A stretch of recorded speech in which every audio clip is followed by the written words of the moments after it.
ನಾನು ಮುಸಲ್ಮಾನರನ್ನೂ ಪ್ರೀತಿಸ್ತೇನೆ, ಕ್ರಿಶ್ಚಿಯನ್ನೂ ಪ್ರೀತಿಸ್ತೇನೆ, ಬೌದ್ಧರನ್ನೂ ಪ್ರೀತಿಸ್ತೇನೆ, ಸಿಖ್ರನ್ನೂ ಪ್ರೀತಿಸ್ತೇನೆ, ಜೈನರನ್ನೂ ಪ್ರೀತಿಸ್ತೇನೆ. ಅದಕ್ಕೆ ರಾಷ್ಟ್ರಕವಿ ಕುವೆಂಪು ಅವರು ಹೇಳಿರ್ತಕ್ಕಂಥದ್ದು, ನಮ್ಮ ಸಮಾಜ ಇದೆಯಲ್ಲ ಸರ್ವ ಜನಾಂಗದ ಶಾಂತಿಯ ತೋಟ. ಅಲ್ಪಸಂಖ್ಯಾತರಿಗೂ ನಾನು ಹೇಳೋದಿಷ್ಟೇ,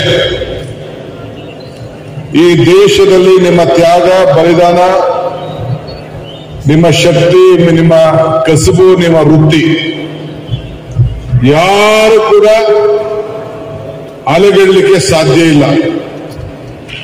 ಏನೋ 7-8 ವರ್ಷದಿಂದ ನಿಮಗೆ ಸ್ವಲ್ಪ ಇರ್ಸು ಮೂರ್ಸು ಆಗ್ತಾ ಇರ್ಬೋದು, ಆದ್ರೆ ನೀವು ಎದುರ್ಕೊಳ್ಳುವಂತ ಅವಶ್ಯಕತೆ ಇಲ್ಲ.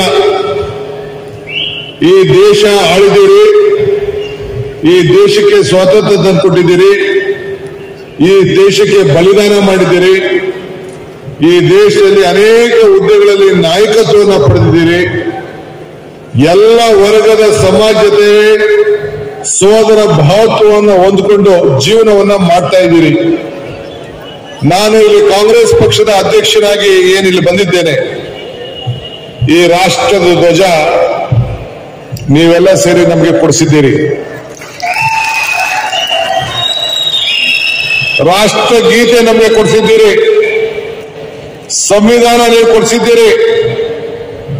ಈ ದೇಶದಲ್ಲಿ ಶಾಂತಿಯ ನೆಲೆ, ಈ ದೇಶದ ಐಕ್ಯತೆ, ಸಮಗ್ರತೆ, ಶಾಂತಿಯಿಂದ ಬದುಕಲು ತಾವೆಲ್ಲ ಸೇರಿ ಅನೇಕ ನಾಯಕರುಗಳು ಮಾರ್ಗದರ್ಶನವನ್ನು ಹಾಕಿಕೊಟ್ಟಿದ್ದಾರೆ.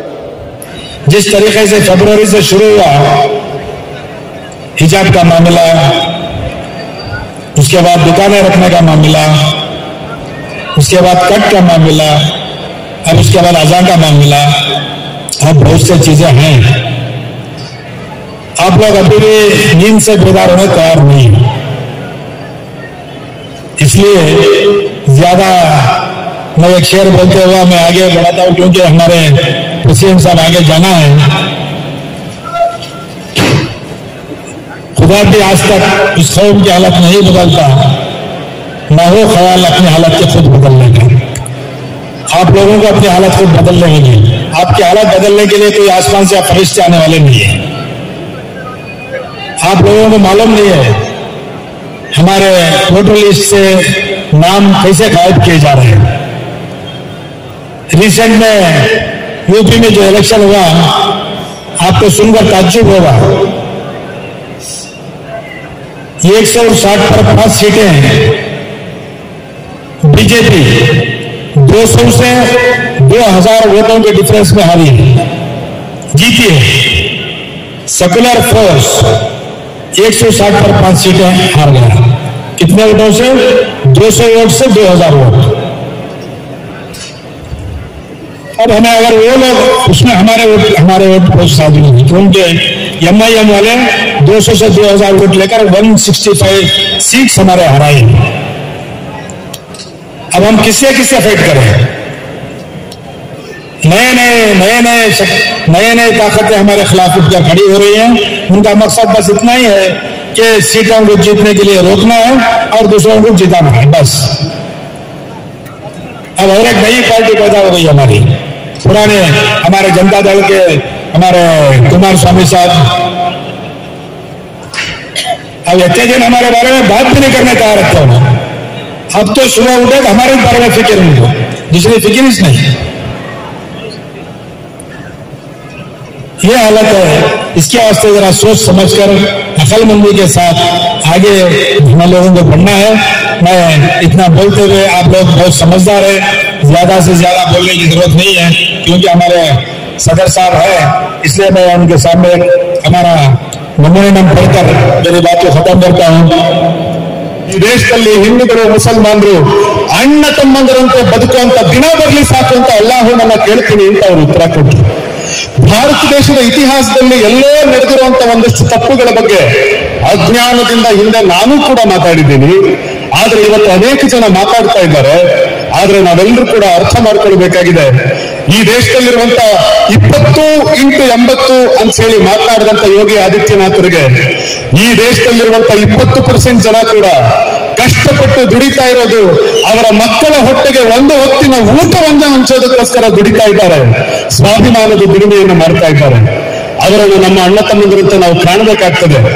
ನಾವಿವತ್ತು ಈ ದೇಶದ ಪ್ರಧಾನಮಂತ್ರಿ ನೇತಾಜಿ ಸುಭಾಷ್ ಚಂದ್ರ ಬೋಸರ ಹುಟ್ಟಿದ ಹಬ್ಬವನ್ನ ದೊಡ್ಡ ಮಟ್ಟದಲ್ಲಿ ಆಚರಿಸಿದ್ರು. ಆದ್ರೆ ಅವ್ರಿಗೆ ಸತ್ಯ ಗೊತ್ತಿಲ್ಲ ರಫೀಕ್ ಸಾಹೇಬ್ರೆ, ದೇಶದಲ್ಲಿ ದೊಡ್ಡ ಮಟ್ಟಿಗೆ ಸುಭಾಷ್ ಚಂದ್ರ ಬೋಸರ ಬರ್ಡೇ ಮಾಡಿದಂತ ನೇತಾಜಿ ಸುಭಾಷ್ ಚಂದ್ರ ಬೋಸರು ಅವತ್ತು ಸ್ವಾತಂತ್ರ್ಯ ಹೋರಾಟದಲ್ಲಿ ನಿಂತಾಗ ಬ್ರಿಟಿಷರು ಕಾಡಿನಲ್ಲಿ ಹೋಗ್ತಿರ್ಬೇಕಾದ್ರೆ ಅವ್ರ ಎದೆಗೆ ಗುಂಡಿಟ್ಟು ಹೊಡೆಯುವಂತ ಕೆಲಸ ಮಾಡ್ತಾರೆ.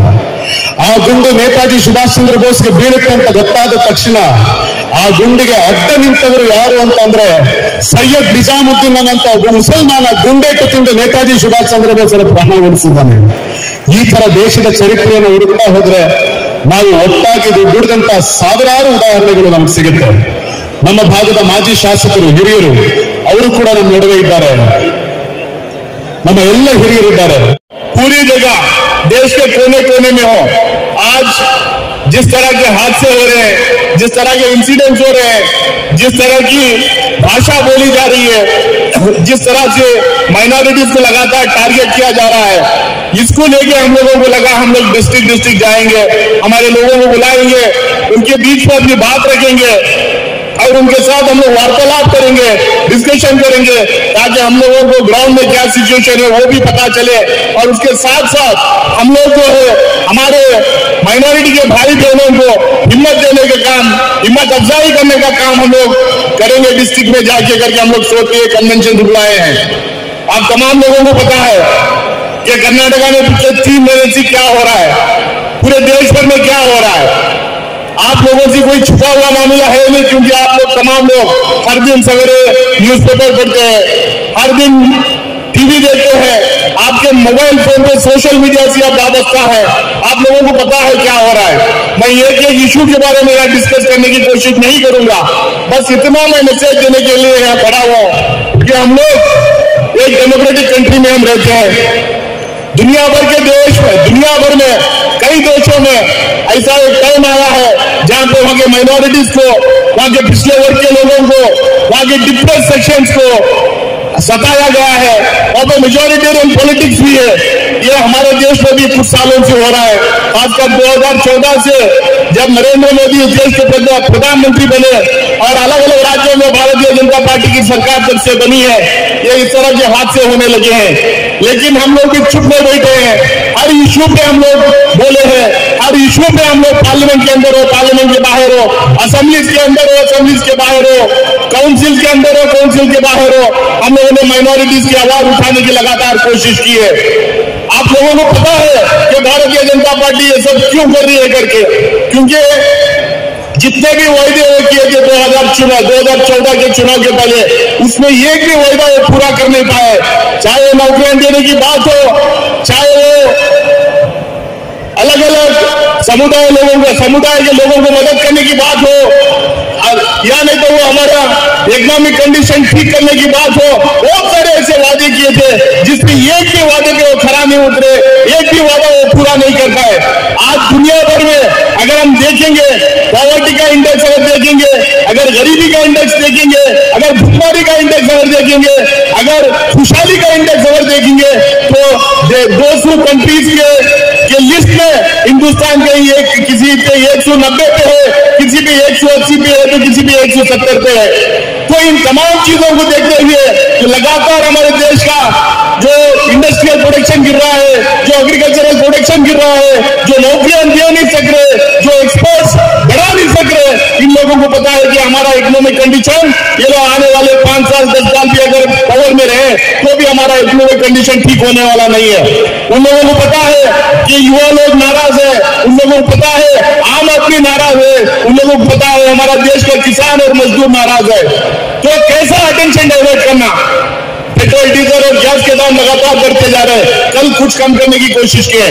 हम लोग जो खाना खाते हैं, चाहे तेल हो, शक्कर हो, दाल हो, चाहे चाय का पत्ता हो, नमक हो, हर चीज का जो है दाम लगातार बढ़ते जा रहा है। तो इनको लगा अगर देश की आवाम का अटेंशन हम डाइवर्ट नहीं करें हम दूसरे मुद्दों की तरफ इनका ध्यान भटकाए नहीं तो आने वाले दिनों में हमें वोट नहीं मिलने वाला है। इसीलिए वो देश की जनता को डिवाइड करने के लिए, देश की जनता को बांटने के लिए, देश की जनता का ध्यान भटकाने के लिए ये तमाम हरकतें ये लोग कर रहे हैं। और इंडियन नेशनल कांग्रेस लगातार ये बोल रही कि देश सेक्युलर था, सेक्युलर है और आने वाले दिनों में भी सेक्युलर रहेगा। इसे इंडियन नेशनल कांग्रेस जो है इसके लिए पूरी तरीके से काम करते रहेगी।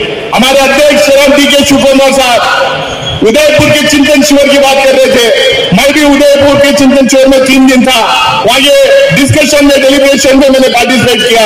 हमारी अध्यक्षा श्रीमती सोनिया गांधी जी, राहुल गांधी जी और तमाम सीनियर लीडर ये एक आवाज में बोले कि हम हिंदुस्तान को सेक्युलर रख के रहेंगे और हिंदुस्तान के जो माइनॉरिटीज है उनके ऊपर कोई हम लोग दाग आने देंगे नहीं, उनको कोई जो है मतलब डराने धमकाने की अगर कोशिश करेंगे तो हम तो उनके साथ में लगातार खड़े रहेंगे करके हम लोग इस सेक्युलरिज्म को लेकर आगे बढ़ने की हम लोगों ने फिर से एक बात चिंतन शिविर में की है। तो आप लोगों को एक बात समझना चाहिए। छोटे मोटे पार्टियां आते रहते हैं, कहीं एसडीपी है, कहीं पीएफआई, कहीं जेडीएस और कहीं एएमएम, वो सबको ध्यान भटकाने की कोशिश करेंगे। वो कांग्रेस के बारे में 50 तरीके की बात करने की कोशिश करेंगे। लेकिन आप लोगों को एक चीज हमेशा ध्यान अपने दिमाग में रखना चाहिए। अगर भारतीय जनता पार्टी को ऑल इंडिया लेवल में और ज्यादातर स्टेट्स में हिंदुस्तान के अगर कोई पार्टी अगर हराने की ताकत रखती है तो सिर्फ इंडियन नेशनल कांग्रेस को हराने की ताकत रखती है। जनता दल कहीं 2-4 कॉन्स्टिट्यूंसी में लड़ सकती है, तृणमूल कांग्रेस कोई एक स्टेट में लड़ सकती है, डीएमके कोई एक स्टेट में लड़ सकती है, वो शिवसेना या एनसीपी कोई एक स्टेट में लड़ सकती है। अगर पूरे हिंदुस्तान में अगर कोई पार्टी लड़ सकती है तो सिर्फ इंडियन नेशनल कांग्रेस लड़ सकती है। छोटे मोटे भूल चूक हमारे हुए होंगे, मैं मना नहीं करता। हमारे कोई लीडर इधर उधर छोटी मोटी बात किए होंगे, मैं मना नहीं करता। लेकिन एक चीज आप याद रखिए, हमारे पॉलिसीज में, हमारे प्रोग्राम्स में, हमारी बातचीत में, हमारे स्लोगन्स में सेक्युलरिज्म का अहम जो है मतलब अहम एक स्पेस रहेगा, अहम एक जगह रहेगी, उसका इंपॉर्टेंस हम लोग लगातार देते रहेंगे। तो इसलिए आप लोगों से और भी लोग यहाँ पे बात करेंगे। मैं इतना ही करके मैं अपनी जगह लूंगा कि इतिहास में बहुत सारे बादशाह आए, इतिहास में बहुत सारे राजा महाराजा आए। किसी ने मंदिर गिरवाई, किसी ने मस्जिद गिरवाई, किसी ने बौद्ध धर्म के बहुत सारे धर्मस्थल गिरवाए, किसी ने जैन धर्म के बहुत सारे धर्मस्थल गिरवाए। अगर इतिहास में जाएंगे, अगर तारीख में जाएंगे, अगर एक इंसिडेंट की बात करना शुरू करेंगे तो हर एक समुदाय का लोग जवाबदेही होगा। कोई आज किसी की गलती के लिए अगर कोई आज हिंदुस्तान के पूरे मुसलमानों को दोषी करार दे रहा है, यानी पूरे मुसलमानों को दोषी खड़ा कर रहा है, तो सवाल बहुत सारे हिंदुस्तान में उठ सकते हैं। सीएए एनआरसी के टाइम को भी हम लोगों ने यही बोला था, अगर आप लोग हमारे कागज पूछेंगे, कागज पूछने की रिवायत बहुत दूर तक चले जाएगी। हिंदुस्तान का असली हिंदुस्तानी कौन है, बाहर से सेंट्रल एशिया से कौन आके हिंदुस्तान में बसा हुआ है, उसका भी हिसाब देना पड़ेगा। तो ये सवालों में हम नहीं जाएंगे, किसी की गलतियों के लिए हम लोग जवाबदेही नहीं है। हम इतना ही जानते हैं 15 अगस्त 1947 को हिंदुस्तान आजाद हुआ, एक डेमोक्रेटिक स्टेट हुआ, एक आजाद हिंदुस्तान हुआ जब से आम जनता की, आम लोगों की सरकार जो बनने लगी है। 1947 के बाद जो हुआ उसके लिए लोग जिम्मेदार हैं, उसके पहले क्या हुआ उसके लिए कोई हम लोग जिम्मेदार नहीं है। इसको जो है पार्लियामेंट 1991 के पार्लियामेंट एक्ट में, वर्शिप एक्ट में साफ कहा गया 1947 के बाद जो मस्जिद है वो मस्जिद रहेगी, जो मंदिर है वो मंदिर रहेगी, जो चर्च है वो चर्च रहेगी। तो उसके ऊपर कांग्रेस पार्टी मानती है और पूरे तरीके से अपनी सीडब्ल्यूसी में वो रेजोल्यूशन पास करके लगातार हमारे सारे लीडर्स बोल रहे हैं। तो मैं इसी बात के साथ बात खत्म करूंगा। इन तमाम मुद्दों पे अगर कोई पॉलिटिकल पोजीशन अगर ले सकती है तो कांग्रेस ले सकती है, अगर कोई लड़ सकती है तो कांग्रेस लड़ सकती है, अगर भारतीय जनता पार्टी को कोई पार्टी अगर हरा सकती है तो सिर्फ कांग्रेस हरा सकती है। इसीलिए बहुत सारे पार्टी के लीडर्स आएंगे आपके सामने, जो हमारे पार्टी को छोड़ के गए वो लोग भी आएंगे। कोई जनता दल की बात रखेगा, कोई एमआईएम की बात रखेगा, कोई एसडीपीआई की, कोई पीएफआई की बात रखेगा, लेकिन आप लोगों को बहकना नहीं है। हम लोगों को एक कर्नाटक रखना है, हम लोग को एक हिंदुस्तान रखना है, किसी भी तरह की गलती नहीं करना। आने वाले दिनों में पूरी तरह से कांग्रेस के साथ खड़े रहना, ताकि कांग्रेस जब तक पावर में रहेगी इस तरीके के हादसे होने हम लोग नहीं देंगे। इसी बात के साथ अपनी बात खत्म करता हूं। जब्बार साहब को और उनकी पूरी टीम को, यहाँ के तुमपुर की जो माइनॉरिटीज डिपार्टमेंट की पूरी टीम है, उन तमाम लोगों को मैं मुबारकबाद देते हुए अपनी बात खत्म करता हूं। जय हिंद, जय कांग्रेस के बारे में भी जिक्र किया और कर्नाटक प्रदेश कांग्रेस कमेटी के सदर के नाते उनकी जो जिम्मेदारी है, ये पार्टी तुम्हारे साथ है, हम तुम्हारे साथ हैं। हम हमारे आप लोगों के जो भी मसाइल हैं उसको हम आगे बढ़कर आपके साथ कंधे से कंधा मिलाकर, हाथ से हाथ मिलाकर हम इसको फेस करेंगे। मैं उनका शुक्रगुजार हूं। परेशानियां बहुत हैं, सिलसिला जारी है। तकरीबन 7 साल से ये सिलसिला जारी हुआ है, मगर मैं शिव कुमार साहब को बताना चाहूंगा, हमारी जो कौम है इन चीजों से डरती नहीं है। हमारे अंदर हौसला है, हमारी तारीख है। हमको सिखाया गया है कि हम अगर खुदा के ऊपर यकीन रखते हैं तो खुदा हमारे साथ रहता है। अगर हम सच्चाई पर चलते हैं, अगर हमारी इंसाफ के साथ लड़ते हैं तो हमारे साथ नूरानी ताकत भी आती है, रूहानी ताकत भी आती है। मैं नहीं समझता कि हम लोग सियासत के अंदर अगर सियासी शऊर नहीं है तो हम उसका मुकाबला कर सकेंगे। हम लोगों को चाहिए कि सियासी शऊर भी हो और हमारे अंदर कॉन्फिडेंस भी हो और ईमानदारी के साथ अगर हम आगे निकलेंगे तो मैं समझता हूं कि हिंदुस्तान के लोग और खासकर कर्नाटक के लोग हमारा साथ देंगे। हमें जो भी इश्यूज हमारे सामने हैं, ये इश्यूज हम अकेले नहीं लड़ सकते। हम लोगों को चाहिए कि हमारे जो दूसरे भाई लोग हैं, चाहे वो दलित समाज के हो, चाहे वो क्रिश्चियन समाज के हो, चाहे वो ओबीसी हो, उनको भी हमको हमारे साथ लेके चलना होगा। मैं आपको याद दिलाना चाहूंगा कि हमारी तारीख है, हमारा एक इतिहास है। आजादी से पहले जब कॉन्स्टिट्यूएंट असेंबली बनी, उस वक्त डॉक्टर बाबा साहेब अम्बेडकर को बॉम्बे में हरा दिया गया था। इलेक्शन हार चुके थे। मैं आप लोगों को बताना चाहूंगा, उस वक्त की मुस्लिम लीडरशिप ये चाहती थी कि Baba Saheb doctor Ambedkar constituent assembly में होना उनका बहुत जरूरी है। तो उन्होंने कलकत्ता को बुलाकर, वेस्ट बंगाल में बुलाकर इलेक्शन लड़वाकर उनको जिताकर भेजा था। उसी के बाद ही कॉन्स्टिट्यूशन के लिए एक कमेटी बनी और वो कमेटी का चेयरमैन डॉक्टर बाबा साहेब अम्बेडकर को बनाया गया। इससे पता चलता है कि हमारी जो ताल्लुकात जो है दलित समाज के साथ, हमारा जो रिश्ता है दलित समाज के साथ, ये एक बहुत पुराना रिश्ता है। तो हम उन लोगों को साथ में लेकर चलना होगा। उसके साथ साथ ओबीसी के जो लीडर्स हैं उनको भी हमको साथ में लेकर चलना होगा। और हमारी आज की जो जरूरियात है,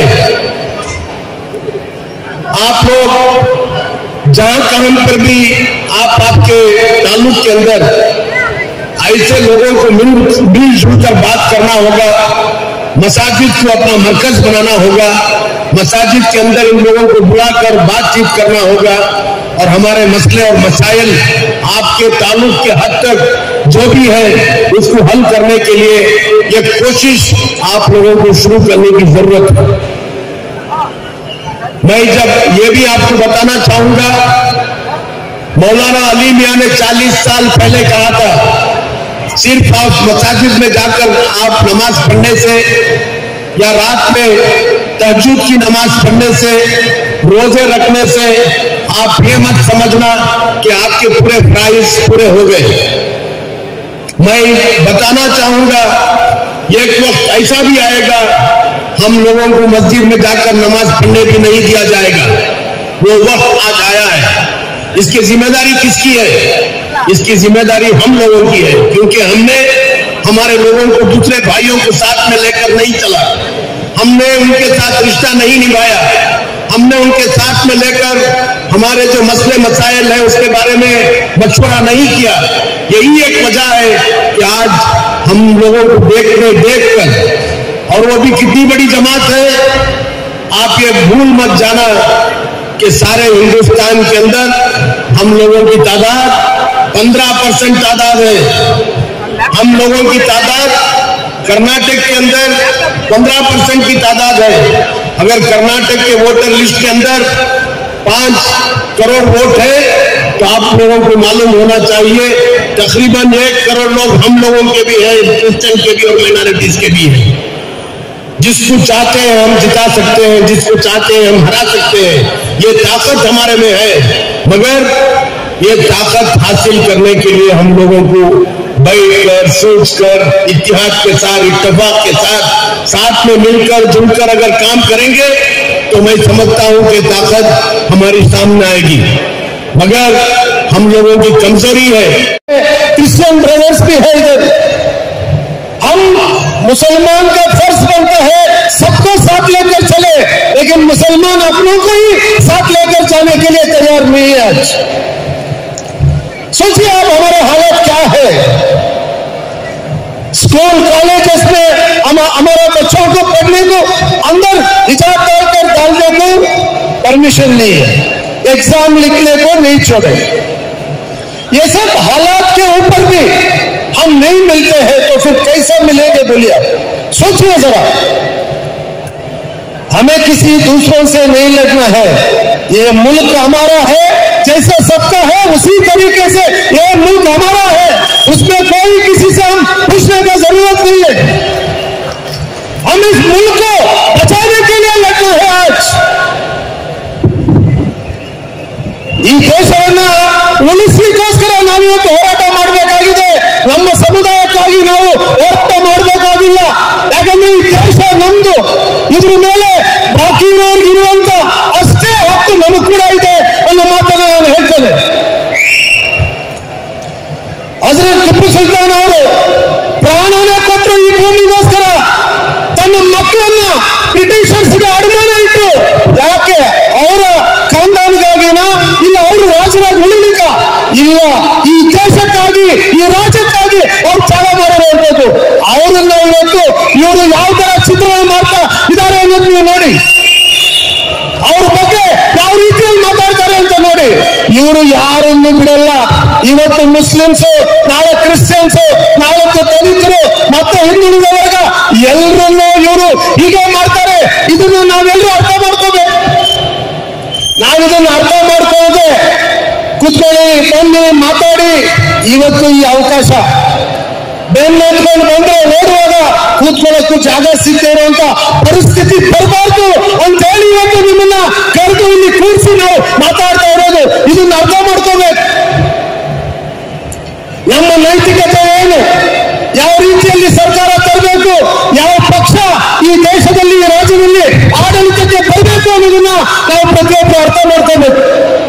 ನಮ್ಮಲ್ಲಿ ಇದ್ದಂತವ್ರೆ, ನಮ್ಮ ಅಣ್ಣ ತಮ್ಮಂದಿರೇ ಪಕ್ಷ ಬಿಟ್ಟು ಬೇರೆ ಪಕ್ಷಕ್ಕೆ ಹೋಗ್ತಾರೆ, ಮಾತಾಡ್ತಾರೆ।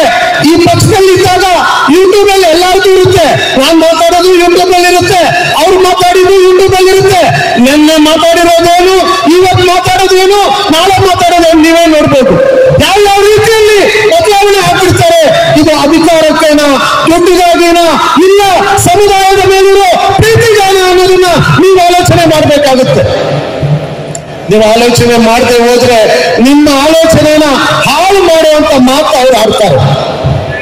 ನಮ್ಮನ್ನ ದಾರಿ ತಪ್ಪಿಸುವಂತ ಮಾತುಗಳನ್ನು ಆಡಿ ದಾರಿ ತಪ್ಪಿಸಿ ಮತ್ತೆ ಕೋಮುವಾದಿ ಸರ್ಕಾರವನ್ನ ಈ ದೇಶದಲ್ಲಿ, ರಾಜ್ಯದಲ್ಲಿ ತರುವಂತ ಕೆಲಸ ಮಾಡ್ತಾರೆ. ನಮ್ಮ ಹೋರಾಟ ಕೋಮುವಾದಿ ಸರ್ಕಾರದ ವಿರುದ್ಧ. ಕೋಮುವಾದಿ ಸರ್ಕಾರವನ್ನ ಎದುರಿಸಬೇಕಾದ್ರೆ ಅದು ಕೇವಲ ಕಾಂಗ್ರೆಸ್ ಪಕ್ಷದಿಂದ ಮಾತ್ರ ಸಾಧ್ಯ ಅನ್ನೋದನ್ನ ನಾವೆಲ್ಲ ಅರ್ಥ ಮಾಡ್ಕೋಬೇಕು. ಯಾಕಂದ್ರೆ ಈ ಪಕ್ಷ ಮಾತ್ರ ಇಡೀ ದೇಶದಲ್ಲಿರೋದು, ಕನ್ಯಾಕುಮಾರಿಯಿಂದ ಹಿಡಿದು ನಮ್ಮ ಜಮ್ಮು ಕಾಶ್ಮೀರವರೆಗೂ ಇರೋದು ಈ ಪಕ್ಷ ಮಾತ್ರ. नौजवान दोस्त साथियों, मैं ज्यादा वक्त नहीं लूंगा।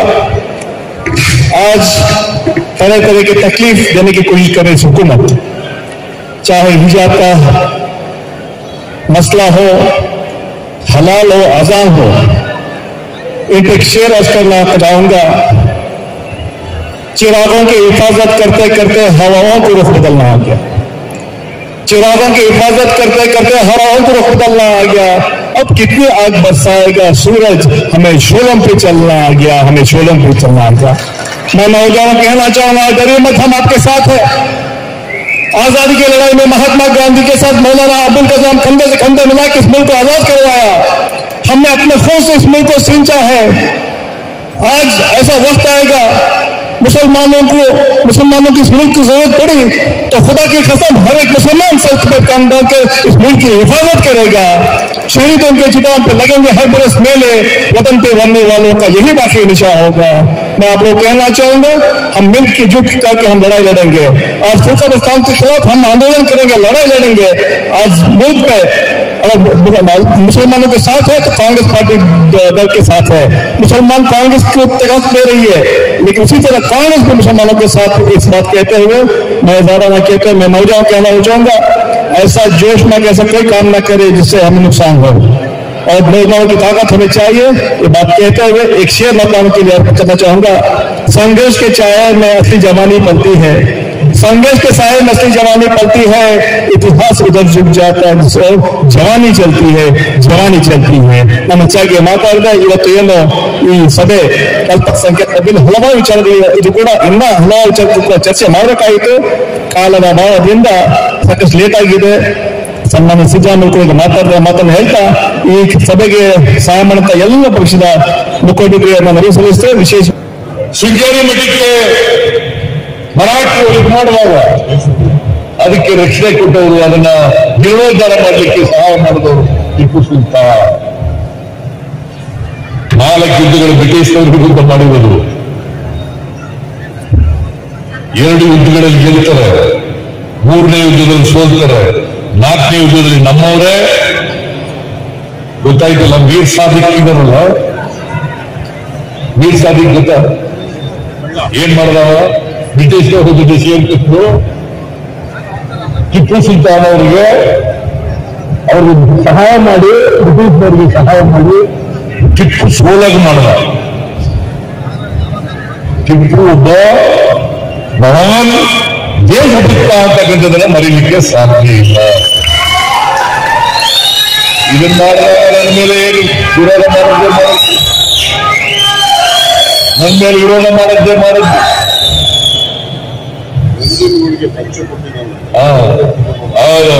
ನನಗೂ ಅದೇ ಪೂಜೆ ಮಾಡೋದು. ಈಗ ನೋಡಿ, ಹಿಂಗೆ ಟಿಪ್ಪುನ ಬಗ್ಗೆ, ಸಿದ್ದರಾಮಯ್ಯನ ಬಗ್ಗೆ ಗದಪ್ರಹಾರ ಮಾಡದ್ದೇ ಮಾಡುದು ಈ ಎಲ್ಲ ವಿಚಾರಗಳನ್ನು ನೀವು ಅರ್ಥ ಮಾಡಬೇಕಾಗ್ತದೆ. ಇವತ್ತು ಭಾರತೀಯ ಜನತಾ ಪಕ್ಷ ಸರ್ಕಾರ ಇದೆ, ಏನೆಲ್ಲ ಮಾಡ್ತಾರೆ. ಹಿಜಾಬ್ ವಿಷಯ ಬೇಕಾಗಿತ್ತ? ಎಷ್ಟು ವರ್ಷದಿಂದ ಇದೆ. ಹಲಾಲ್ ಬೇಕಾಗಿತ್ತ? ಆಜಾನ್ ಮಾಡುವಾಗ ಬೈಕ್ ಉಪಯೋಗಿಸಬಾರ್ದು ಅನ್ನೋದು ಈಗಿನಿಂದ ಇದೆಯಾ? ಬೈಕ್ ಉಪಯೋಗಿಸೋದು ಎಷ್ಟು ವರ್ಷಗಳಿಂದ ಇದೆ. ಜಾತ್ರೆಗಳಲ್ಲಿ ವ್ಯಾಪಾರ ಮಾಡೋದು ಇವತ್ತಿನಿಂದ ಇದೆಯಾ? ಹಬ್ಬಗಳಲ್ಲಿ ಜಾತ್ರೆಗಳಲ್ಲಿ ಇವತ್ತಿನಿಂದ ಇದೆಯಾ? ಯಾಕಂತಂದ್ರೆ ಅವರ ಹೂಕುಗಳನ್ನು ಮುಚ್ಕೊಳ್ಳಿಕ್ಕೆ ಹಿಂದುತ್ವ ಹಿಡ್ಕೊಂಡು ಬಂದಿದ್ದಾರೆ. ಜನರನ್ನ ಧಾರ್ಮಿಕವಾಗಿ ಕೆರಳಿಸಿ ನಿಮ್ಮ ಮೇಲೆ ದ್ವೇಷ ಉಂಟು ಮಾಡಿ ಸಮಾಜವನ್ನು ಹೊಡಿತಕ್ಕಂಥ ಕೆಲಸ ಮಾಡ್ತಾ ಇರ್ತಕ್ಕಂಥವರು ಸಂಘ ಪರಿವಾರದವರು, ಬಜರಂಗ ದಳದವರು, ಬಿಜೆಪಿಯವರು, RSSನವರು, ಶ್ರೀರಾಮ್ ಸೇನೆಯವರು, ಹಿಂದೂ ಮಹಾಸಭಾದವರು, ಇವ್ರ ಜೊತೆ ಇರೋ ಬಗ್ಗೆ ಎಚ್ಚರವಾಗಿರ್ಬೇಕು ನೀವು. ಅದಕ್ಕೋಸ್ಕರ ಈ ದೇಶ ಉಳಿಸ್ಬೇಕಲ್ಲಪ್ಪ, ಸಂವಿಧಾನ ಉಳಿಸ್ಬೇಕಲ್ಲ. ಈ ಸಂವಿಧಾನ ಮತ್ತು ದೇಶವನ್ನು ಉಳಿಸಲಿಕ್ಕೆ ಶಕ್ತಿ ಅಂತಕ್ಕಂಥದ್ದು ಅದು ಕಾಂಗ್ರೆಸ್ ಪಕ್ಷಕ್ಕೆ ಮಾತ್ರ ಹೊರತು ಬೇರೆ ಯಾವುದೇ ಪಕ್ಷಕ್ಕಿಲ್ಲ ಅಂತ. 11 कॉन्स्टिट्यूंसी और 10 तालुक के लोग यहाँ पे शामिल हुए थे। माशाल्लाह बेहतरीन प्रोग्राम है। यहाँ पे DK शिव कुमार साहब हमारे जो पार्टी के प्रेसिडेंट हैं, CLP के जो लीडर हैं हमारे जनाब सिद्धरामैया साहब, और सारे जो यहाँ के जिले के जितने भी लीडर्स है, MLAs है, डिफीटेड MLAs हैं, सब शामिल हुए थे। हमारे रफीक अहमद साहब यहाँ के जो हमारे डिफीटेड MLA वो थे, शफी अहमद साहब जो हमारे माजी MLA थे वो भी शामिल थे, और जितने भी यहाँ पे लोग आए थे ये उम्मीद लेके आए थे कि आज जो हालात है बीजेपी की जो सरकार में जो मुसलमानों के ऊपर जो जुल्म ढाया जा रहा है, जैसे हिजाब हो, हलाल कट हो, अभी अज़ान का मसला हो, बहुत हमारे आवाम इसमें नाउमीद हो चुकी है। और ये उम्मीद लेके आई थी कि आने वाली सरकार कांग्रेस की हो, कांग्रेस की बने, और ये सब चीज़ों से हमको छुटकारा दिलाए। तो हर डिस्ट्रिक्ट में समावेश जो प्रोग्राम है वो चल रहा है आपका? अल्हम्दुलिल्लाह ये पहला हमने बेलगाम में किया था, यहाँ पे अभी टुमकुर में किए हैं। इंशाल्लाह ऐसे ही हमारा हर डिस्ट्रिक्ट में प्रोग्राम करने का हमारा इरादा है। इंशाल्लाह आइंदा इलेक्शन के पहले हम लोग सारे डिस्ट्रिक्ट कवर करने की उम्मीद है। Tumkur district Congress minority district committee की जानिब से ये प्रोग्राम मुनक़िद किया गया था। इस प्रोग्राम के अंदर स्टेट के बहुत सारे लीडर हमारे आए थे, जैसे सिद्धरामैया जी थे, और DK शिव कुमार जी थे, सलीम अहमद साहब थे, इन्हीं हारी साहब आए थे, नासिर हुसैन साहब आए थे, नसीर अहमद साहब आए थे, और हमारे यहाँ के XMLA शफी अहमद साहब हुए थे, रफीक अहमद, बहुत सारे लोग यहाँ पे इन्वॉल्व होते हैं। और हर 10 तालुक हैं टुमकुर डिस्ट्रिक्ट के, हर तालुक से भी यहाँ पे लोग यानी कि आज जो मुसलमानों के साथ जो अक़लियतों के साथ जो नाइंसाफ़ी हो रही है, इस नाइंसाफ़ी के खिलाफ आवाज़ उठाने के लिए यहाँ पे सब जमा हुए थे। और अभी जो सिद्धरामैया जी जो थे और DK शिव कुमार जी थे, उन्होंने वादा किया है हम लोग अक़लियतों के साथ में हैं, कोई तरह की किसी की तरह की नाइंसाफ़ी होने नहीं देंगे, हम आपके साथ में रहेंगे, बल्कि वादा किया है। इसलिए ये किया गया था कि इन दिनों कर्नाटक के अंदर और हिंदुस्तान के अंदर जो मुसलमानों के साथ जो मिजाज चल रहा है गवर्नमेंट का, ये बहुत सही नहीं है। इसके अंदर सुबह जैसा उठते हैं तो मीडिया के अंदर क्या मालूम होता है कि हिंदू मुसलमान के बारे में जो बोला जाता है, इस सिलसिले में कई तरीके से मुसलमान को नहीं हर इंसान को इसके अंदर मार पड़ रहा है। एक व्यापारी सिलसिले में तिजारत के मसले में जब देखते हैं तो इकोनॉमिकली वीक हो रहा है, ये लोग क्या है मुसलमानों को दिखाकर गैर मुसलमान यानी कि हिंदू कम्युनिटी के साथ भी धोखा दे रहे हैं। बीजेपी पार्टी एक ऐसी पार्टी है जो हिंदुस्तान को कभी भी आगाज में नहीं ला सकती। डेवलपमेंट के अंदर इनके हाथ से डेवलपमेंट नहीं होता। इकोनॉमिकली इन्हें वीक करना चाहती, सिर्फ इनको हुकूमत में आने के लिए ये लोग क्या करते हैं, मुसलमान को दिखा के मुल्क को कमज़ोर कर रहे हैं। मुसलमान कमज़ोर नहीं हो रहा है, अवाम इसके अंदर कोई कमज़ोर नहीं हो रही है। अवाम को सब पता चल चुका है कि बीजेपी हुकूमत क्या करने वाली है। RSS, बजरंग दल, विश्व हिंदू परिषद, ये लोग जो है आज जो हर एक दिन एक मसला उठा रहे हैं। जैसा हिजाब का मसला इन्होंने उठाया, ये बेमकसदन इन्होंने उठाया है, इसके अंदर कोई फ़ायदा नहीं हुआ हुकूमत को, उल्टा इकोनॉमिकली इसका लॉस हुआ। दूसरा है कि इन्होंने हलाल कट झटका कट के बारे में किए। बहुत सारे रैयतों को जिन्होंने बकरे जो पालते हैं उन लोगों को बहुत तकलीफ हुई कि उनका मार्केट इमीडिएट मार्केट में रेट डाउन हो गया। और तीसरा है कि आम के बारे में जब बात चली, आम का मसला जब आया तो रैयतों के अंदर जो ज़राती जो होता है उसको बहुत सारा प्रॉब्लम हो गया, उसका रेट डाउन गिर गया। ऐसा करते करते ये हर दिन एक अजान का इशू ये लोग उठाए हैं। ये लोग चाहते क्या है, इनका मकसद क्या है? ये लोग क्या देश को तरक्की करना चाहते हैं या देश को फोड़ना चाहते हैं? इनके कोई तरह से ये लोग नाकाम होते हैं। इसी सिलसिले में एहतजाज किया गया है कि कांग्रेस पार्टी जब से आगाज में आई है, शुरू हुई है, तब से लेकर आज तक अक़लियतों के साथ में है, अक़लियतों के साथ इंसाफ दिलाई है। कांग्रेस पार्टी एक ही पार्टी है जो अक़लियतों को साथ डेवलपमेंट है, हर कम्युनिटी के साथ इक्वालिटी में लेकर चल के डेवलपमेंट करती है। कोई पार्टी की मजाल नहीं है कि वो सबको साथ में लेकर चले।